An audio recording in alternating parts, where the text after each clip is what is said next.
Hi friends, welcome to my channel. आज हम बनाने वाले हैं धागे वाला पैंट विदाउट इलास्टिक। इसमें हमने इलास्टिक का यूज नहीं किया है। दोनों साइड में पॉकेट है। तो इसकी कटिंग और स्टिचिंग किस प्रकार से करनी है, चलिए दोस्तों हम देखते हैं। तो ये हमारा कपड़ा है, जैसा कि आप देख सकते हैं। इसको हमने 4 भाग में रखा हुआ है और 35 की लंबाई में हमें ये पैंट बन के चाहिए। देखिए 4 भाग में हमने इसको सेट करके रखा हुआ है। 35 लंबाई चाहिए, 32 कमर चाहिए, 6 इंच की हमको मोहरी चाहिए है और इसको हमने स्ट्रेट लाइनिंग में रखा हुआ है। 35 में 3 प्लस करके हमें 38 चाहिए है। तो दोस्तों यहाँ से हम मेजर टेप को रखते हुए पूरी 38 की लंबाई में निशान लगा देंगे।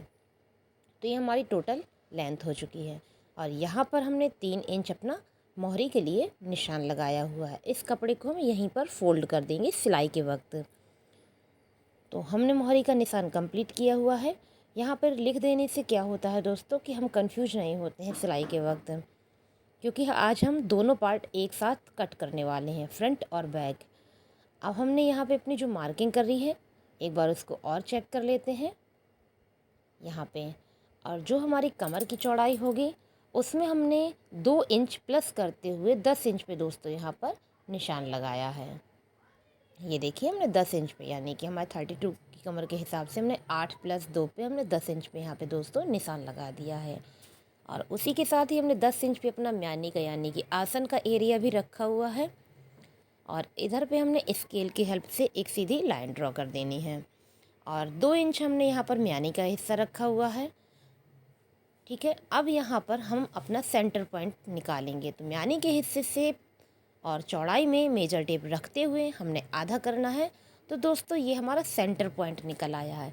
इसी सेंटर पॉइंट से हम अपनी मोहरी की नाप रखेंगे। तो हम इस प्रकार से सभी जगह उसी नाप पे डॉट लगा देंगे ताकि हम स्केल से सीधी लाइन यहाँ पर खींच सकें। तो क्या होता है दोस्तों, जब हम मोहरी का निशान लगाएंगे तो आधा इस तरफ और आधा इस तरफ, जैसे कि आपको 7 इंच की मोहरी चाहिए है, 3.5 इस तरफ 3.5 उस तरफ के हिसाब से हम निशान लगाएंगे। और इस तरफ भी हमने मार्किंग को चेक करते हुए निशान लगा दिया है। अब हम फ्रेंच कर्व की हेल्प से यहाँ पर गोलाई दे देंगे। अब हम अपनी एक फंटी उठाएंगे, उससे अपना पैंट का शेप देंगे। लेकिन दोस्तों ये देखिए हमारी फंटी है, इससे हम शेप देंगे, लेकिन इसके पहले हमें मोहरी की मार्किंग बहुत ज़रूरी है। तो 6 हमको बन के चाहिए, 7 पे हमने ये निशान रखा है, 3.5 इस तरफ 3.5 इस तरफ। अब हमको म्यानी के हिस्से से और मोहरी के नीचे वाले हिस्से से स्केल को ऐसे सेट करते हुए निशान लगा देना है। तो बहुत ही सिंपल तरीके से देखिए आपकी पैंट की कटिंग हो रही है। अब हमको यही फंटी पलटा देना है इस प्रकार से और यहाँ पे भी हमको मार्किंग कर देनी है। तो देखिए दोस्तों, सिंपल से स्टेप में हमने फ्रंट पार्ट की कटिंग को कंप्लीट किया है। बस हमारा एक स्टेप अभी बाकी है।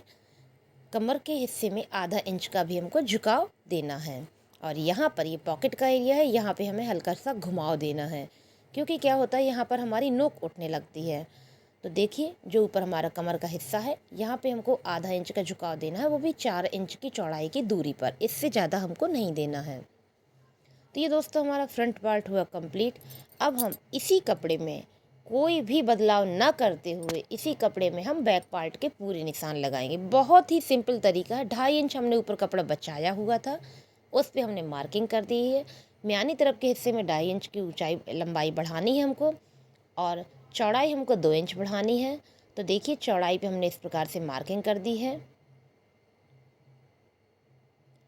स्केल की हेल्प से हमने यहाँ पे निशान ड्रॉ किया है। 2 इंच हमारा फिर से ये म्यानी वाले हिस्से में बढ़ जाएगा और हमने फ्रेंच कर्व से यहाँ पे गोलाई दे दी है।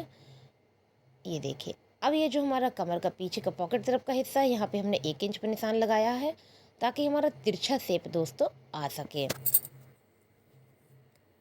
और पूरे पैंट में यानी कि पैरों की चौड़ाई बढ़ाने के लिए हमने यहाँ पे 2-2 इंच की मार्किंग कर देनी है। ये देखिए सभी जगह हमने 2-2 इंच की मार्किंग करी है और इसकी दूसरी तरफ हमको चौड़ाई नहीं बढ़ानी है, उसी फंटी से हमने यहाँ पे फिर से लाइन ड्रॉ कर देनी है।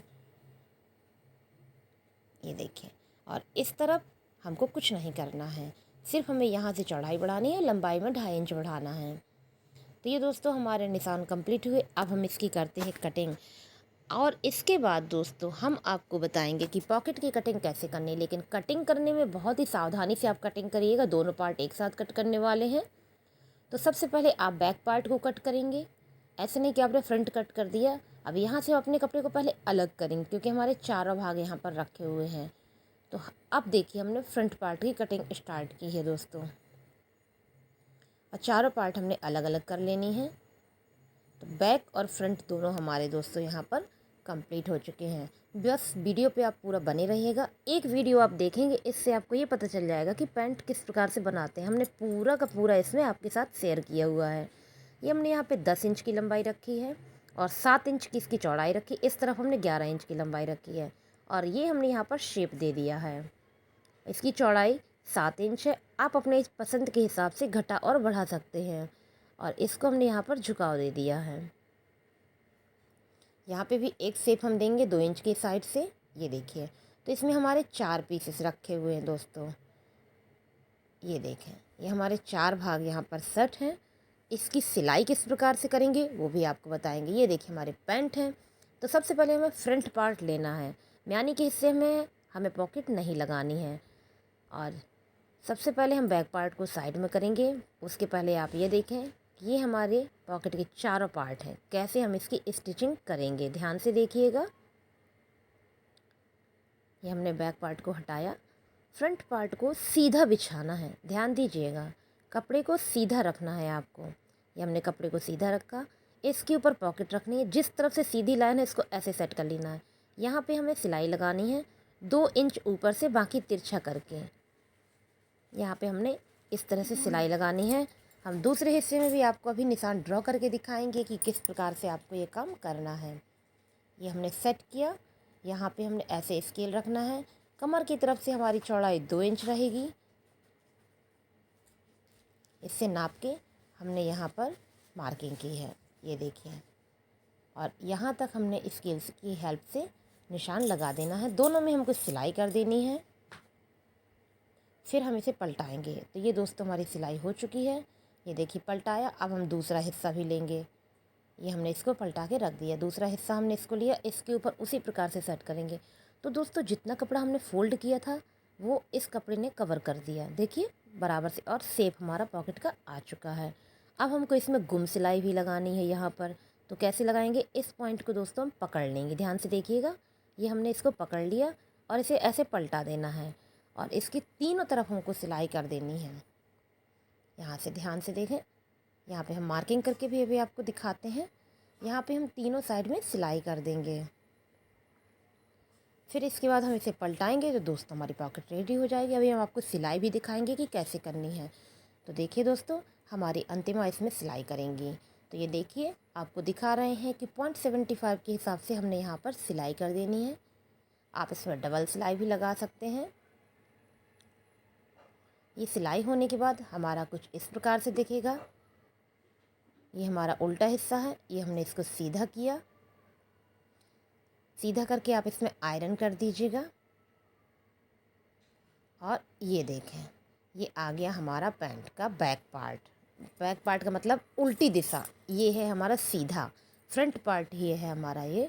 और ये हुई हमारी पॉकेट। तो इसी प्रोसेस से आप दूसरा भी तैयार कर लीजिएगा। उसके बाद हम आपको बताएंगे कैसे आपको सिलाई करनी है। तो यहाँ पे हमें लॉक करना है दोस्तों, लेकिन लॉक करने से पहले हमको यहाँ पे एक प्लेट देनी है। तो दोनों कपड़ों को हम बराबर करेंगे। सेंटर पॉइंट निकालते हुए यहाँ पर हम 5 इंच की लंबी लाइन खींचेंगे, जिसको एक सीधा करते हुए यहाँ पर हम सिलाई लगा देंगे। ये देखिए, तो इसमें हमारी सिलाई लग जाएगी। उसके बाद में ये कपड़ा हमारा थोड़ा सा कम हो जाएगा। और इसी प्रोसेस में आप दूसरे कपड़े को भी कर लेंगे इस प्रकार से। अब आपकी सिलाई कैसे करेंगे ये भी हम आपको बताते हैं। तो ये म्यानी वाला जो हिस्सा है, इन दोनों को हमें सिलना है। सीधा रखते हुए एक के साथ एक ऐसे सेट करना है। और 0.75 के हिसाब से दोस्तों हमने यहाँ पे सिलाई लगा देनी है। और आप डबल सिलाई लगाइएगा। इसी प्रोसेस में आप बैक पार्ट की भी सिलाई लगाएंगे। उसके बाद दोस्तों ध्यान से सुनिएगा हमारी बात को। मोहरे की तरफ से हम इसकी सिलाई करते हुए आएंगे। तो पहले ये बैक पार्ट को समझ लीजिए, फिर आपको बताते हैं कि पैंट को कैसे आप अटैच करेंगे। आप इसको कमर की तरफ से नहीं जोड़िएगा, आप इसको मोहरी की तरफ से यानी कि पैरों की तरफ से इसको जोड़ते हुए लाएंगे तो आपकी लंबाई बिल्कुल बराबर आएगी, कोई भी पार्ट छोटा बड़ा नहीं आएगा।